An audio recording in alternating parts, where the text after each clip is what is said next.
know if you can't. And the computer's just told me it's being recorded. So where do I come from? I'm a social psychologist, and I've got a research interest in how people and communities respond to adversity. Very interested in how people behave during mass emergencies, pandemics, etc.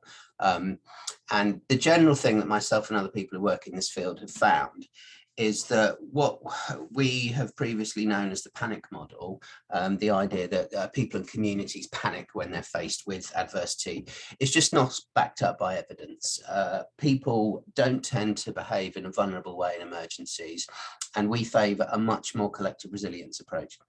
That if they're given the resources, the information and the training to, people and individuals can behave much more resiliently than they're often given credit for.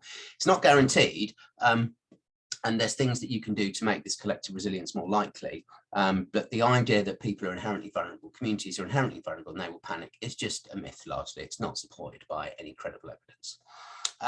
I've also got a clinical background in that I'm a qualified mental health nurse with clinical experience of working in child and adolescent mental health services with young people who've been hospitalised with various mental health conditions and challenging behaviour. And so there's obviously a lot of crossover between my clinical field and my research field. And so I do talks like this on the collective approaches to mental health as well, rather than just focusing on individual approaches. Also, in another hat I have, I'm a union casework coordinator for my local union, the Lecturers Union, which is the UCU. So I'm involved in, if people get into difficulties at work, they're having difficulties and things, I'm usually the first port of call when they come to me to working out how we can support them through their difficulties. And a lot of that, unsurprisingly, is dealing with the consequences of work-related stress. We're currently involved in an ongoing industrial dispute at the moment, but my role as a caseworker is busy throughout the year, looking at how we can support people who are dealing with the consequences of work-related stress. So mental health at work is clearly a major issue. It is a workplace issue. It's what we keep saying to employers. Employers are starting to say the right things. Very few employers would say, oh, no, it's not a workplace issue. Getting them to actually do something rather than doing nice words is often the next step beyond that. And employers have a legal duty to protect staff and mental well-being at work. Most HR departments should and will be aware of the responsibility that employers have to ensuring the mental well-being of their staff. And mental illness is a recognised disability under the Equality Act 2010. So if they don't recognise that, they could be held legally liable if the workplace compromises their staff's mental well-being. So they have a legal as well as a moral responsibility to ensure the mental well-being is ensured and protected. And the impact of work on mental well-being is increasingly recognised. Things like workload pressure, stress, bullying, and unfortunately from working as a nurse and in clinical environments, bullying is often rife in some sectors of the NHS, and I'm sure it's commonplace in other organisations. These can all impact upon your mental health and well-being. And recently as well, the COVID pandemic and the pressure on people to work from home if they can't come into the office because of necessary restrictions on transmission, these can exacerbate these pressures, particularly if people are feeling disconnected and isolated. And I'll come back to this point a lot, because a lot of what collective approaches look at how social isolation can impact negatively on mental well-being.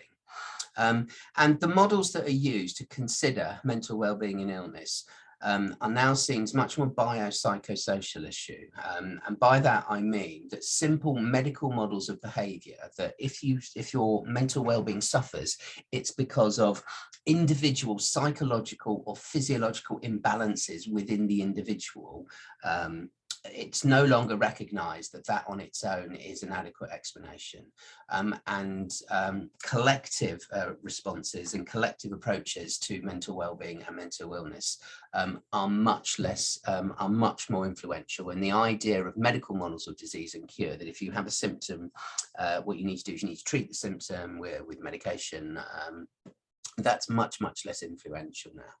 So the approaches used kind of reflect my research approach, which is resilience rather than vulnerability approaches are now increasingly preferred in workplaces. So, for example, where I work at the university, we have active research cultures looking at resilience. So we have the Resilience Forum, which is a quasi-autonomous group that looks at resilience in young people and adults across the UK, which is called Boing Boing. It's got a very interesting website that's used for individuals and strategies for practitioners and individuals and how to improve their resilience. And then also we operate within the Centre for Resilience and Social Justice.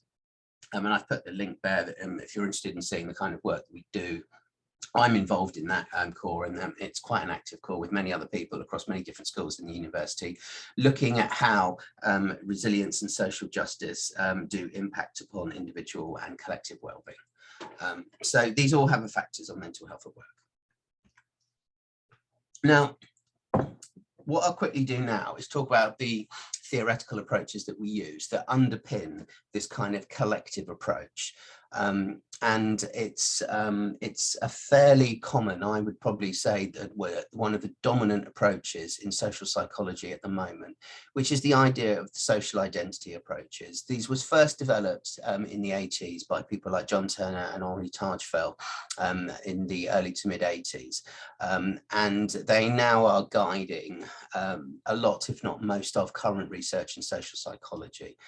So they're very influential. I have vested interest because I use those approaches, but they are increasingly seen as kind of the dominant approaches.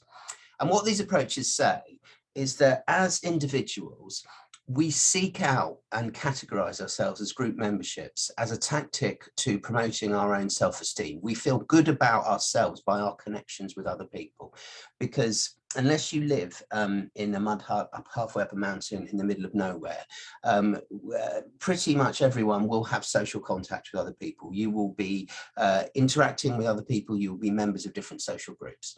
And what social identity approaches say is that everyone has different multiple identities, and these can range from personal to more collective identities. So just giving me as an example, the different multiple identities I can have would be me sitting here talking to you today, my identity as a husband, as a couple, as a mental health nurse, as a trade unionist, as a fan of Brighton and Hove Albion, as a cat lover, and as a failed goth. I say failed goth because there's a photo of me from Halloween with my cat familiar behind me. I'm into the music and the look, but I was never very good at being miserable, and that always doesn't go down well amongst fellow goths if you're not being miserable. So that's why I was failed goth. Now, the point of these different identities is that the different social context you're in, the different situations, means that these identities can become more or less salient. They can become more or less important to you depending upon the situation that you're in, but they never disappear altogether. And they can all influence behaviour in certain ways. So it's an example I often do when I'm teaching with my students at Falmer, because Falmer is right behind the Amex football stadium, the home of Brighton and Hove Albion. And I say to them, I'm teaching you today as a lecturer in a classroom, and the way that I'm behaving you today is consistent with that identity. If you saw me at a football match, I probably would be behaving in a very different way. And so therefore that would be because my identity at the football match as a Brighton and Hove fan would be much more salient than my identity as a nurse or a lecturer teaching to students today, even though the physical location of where I am, the two places are very, very close to each other. So your identities can shift and change. But one very important thing the social identity approach says is that your personal values very rarely disappear. And this is very contrary to a lot of the classic irrationalist approaches to crowd psychology, which is that you don't lose your individuality in collective concepts. You don't kind of lose yourself to a group mind or a mob mandus or whatever. That's very, very unlikely. And it would be extremely unlikely for people to do things as an individual in a group or in a crowd with things that completely conflicted with their own identities, with their own personal values. And so it just depends upon the situation that makes your identity more or less salient. And there is a growing body of research using these approaches to show that a positive sense of social identity, feeling good about yourself in relationship to the groups that you are a member of, is beneficial, not only for your mental well-being, but even your physical well-being as well. there's a lot of evidence to show that people can have longer lifespans, better recovery from surgery and things like that, if they have a stronger sense of social identity. So this then leads on to what myself and other people have argued, is that we need a new perspective on health and well-being.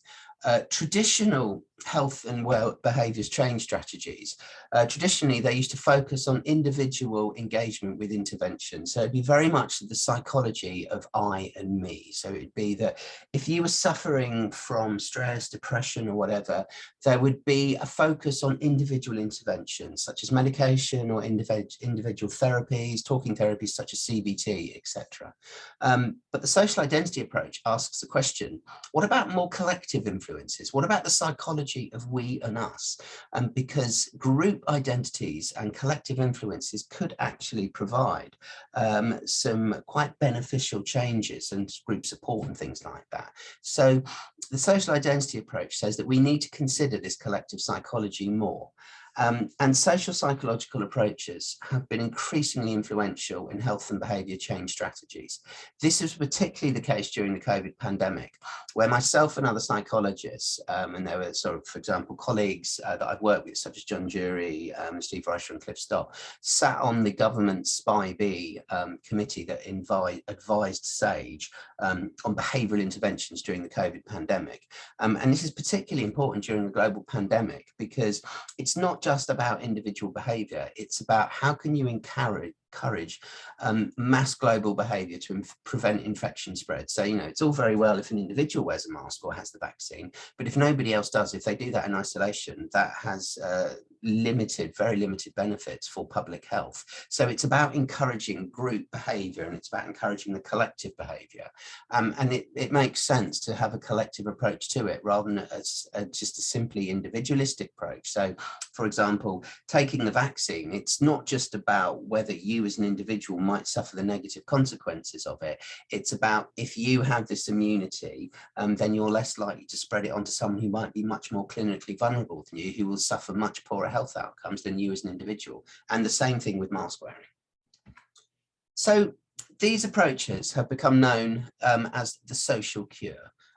And I've got some references at the end, but these photos are just from a couple of books that we use that were very influential. The first one, The Social Cure, was published in 2012, and then the one at the top, The New Psychology of Health, which is kind of a developed second edition of The Social Cure, but it became so different and so updated. I think they, rather than calling it edition 2, they decided to create an entirely new volume. And what they look at is, they look at in this book the power of social groups in promoting psychological and physical health and showing the vast array of evidence that supports it. They look at a variety of different physical and mental conditions throughout this book, such as pain, depression, eating disorders, and also physical conditions, and showing how if you have positive social links and a sense of positive social support, that you feel that there are other people that will support you, this can encourage more health-related promoting behaviours. It can encourage effective responses to adversity and mental well-being, but it can also speed up recovery from physical illnesses, and in some situations it even can increase the lifespan. So these next two slides I'm going to look at is a quick graphic representation of how the social identity processes can be beneficial in organisations. So this first one is what's known as the virtuous circle of social identification.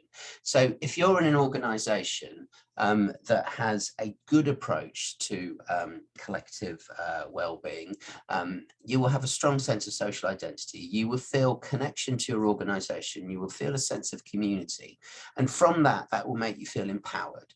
That will make you feel empowered as an individual, but also it will make you feel empowered collectively. And so you'll have what's called a sense of collective self-realization, that you realize that you have the ability, you have the agency to act upon the world, to act within your organization, to improve outcomes for yourself and other people. So that then leads on to enhanced well-being. You feel better about yourself, and then also that enhances your social identity, and that then means that you then identify with your organization more.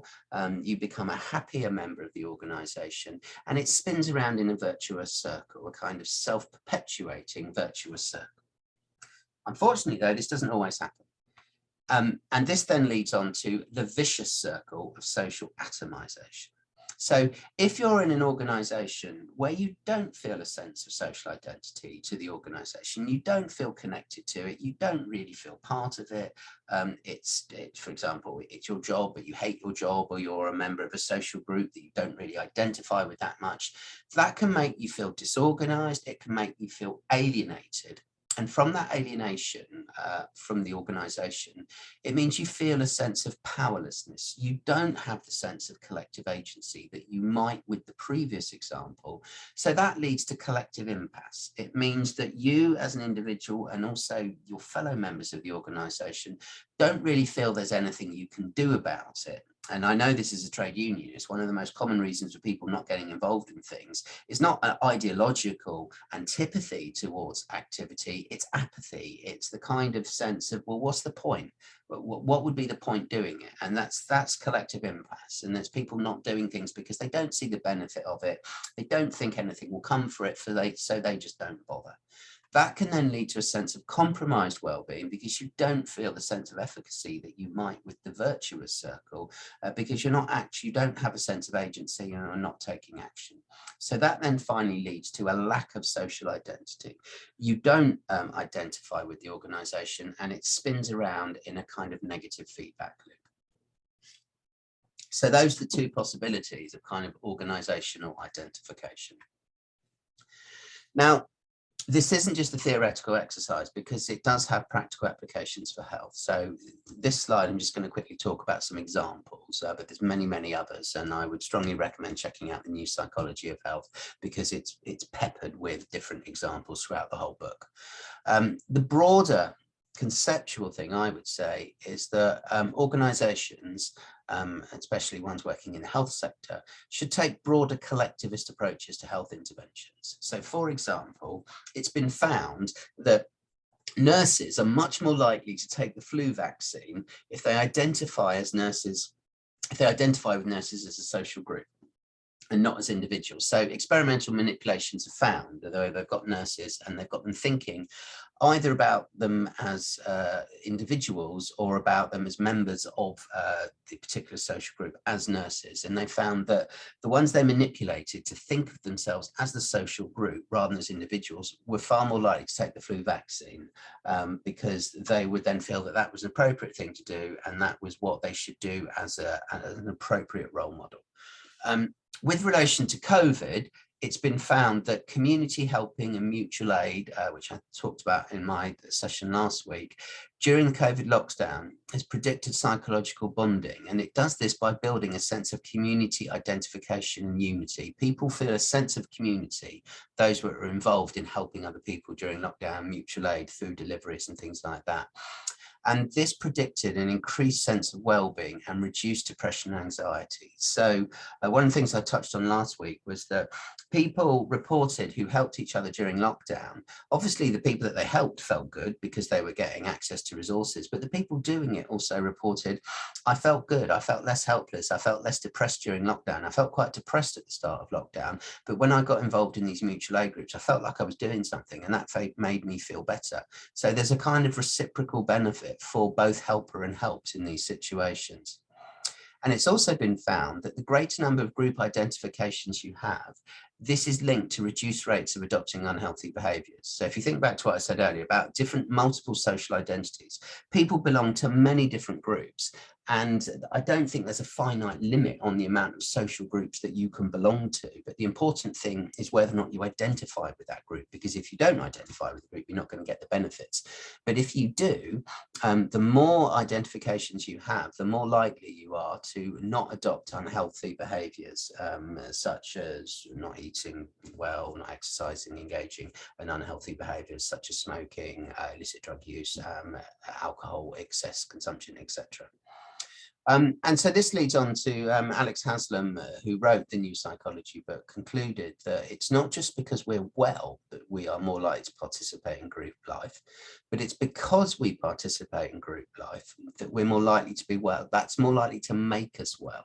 So there's a positive feedback loop going on here. And so we need to consider that. We need to consider the quality of group life for health professionals and policymakers, because it really does have an impact on the welfare of their clients. And it's the same thing with organisations. They should consider this as well. Okay, so I'm going to look at a couple of examples of particular mental issues now. And one of the main ones, particularly to do with the workplace, is stress. And the social identity approach has developed what they call ISIS, perhaps with hindsight now, the choice of the acronym probably could have been better, but this predated the other ISIS emerging. It stands for the Integrated Social Identity Model of Stress. And it argues that how stress is perceived and dealt with is often more important than the actual nature of the stressful incident. So it's not the objective stress of the incident per se, it's how you perceive that incident and how you process it. And colleagues who work in emergency planning and emergency response will probably be familiar with that. And I've noticed it in speaking to paramedics that the things that they find stressful aren't necessarily to do with the seriousness or gravity of the situation. It's how it's perceived by them and how the situation is managed. So situations that some outsiders might consider would be highly stressful, paramedics go, no, that's not too stressful. What I find really stressful is this. And it seems to be that if you identify with the social groups that are working and dealing with the stress, that can help people cope with the stress and even challenge the source of the stress. And I'll come back to this in a bit when I talk about wider political issues associated with stress and resilience. It seems to be that if you have a shared sense of social identity, this can increase your sense of social support. And if you feel a sense of social support, that can actually reduce your feelings of stress. So for example, studies of children in air raids in World War II in the UK found that what children found most stressful was being separated from their parents during an air raid. And that was often more stressful than the air raid itself. So for example, you have a situation where half the family can get to the air raid shelter in the garden in time and the other half can't. They're stuck in the house while the air raid's going on. That's far more stressful than, say, if the whole family was stuck in the house, none of them made it to the air raid shelter, and then bombs are actually falling on the very street they were in. That would be less stressful for the individuals concerned than if they were actually separated during that event. And the interesting thing about this, and I think I touched on it last week, is it doesn't have to be actual support. It can be perceived social support. So it's not necessarily whether or not someone helps you, it's knowing that if you needed it, someone can be there.